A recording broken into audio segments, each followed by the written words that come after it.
All right, so nice box. Going in here, nothing else there. Here's the case. So foam, more foam, card, and info about install. Now, another installation tip there. So this is your case. Love the belt clips myself. Turn them that way, or that way, whichever way you want them.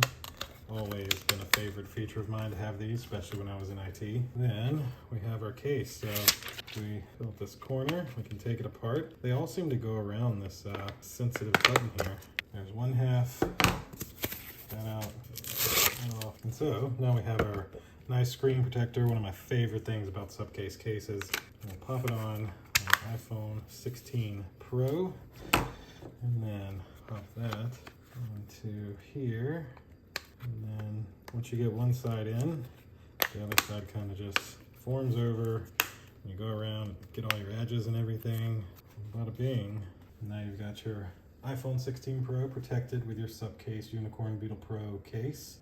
As you can tell, got your camera module, UBPro logo there, little Supcase logo there. Nothing else really showing anything. Your cutout for the camera button, the other button, volume, speakers, your little protected USB-C port, and of course, your magnetic here for your MagSafe, and best of all, a hidden little kickstand. So if you want to watch the videos while you're out on lunch, and when you're not using it, just clips right back into place. Now you're good to go. So that'll essentially do it for this Supcase Unicorn Beetle Pro iPhone 16 Pro case. Thanks again to Supcase, who was nice enough to send this to me. Thank you all for watching. We'll see you in the next one. Deuces.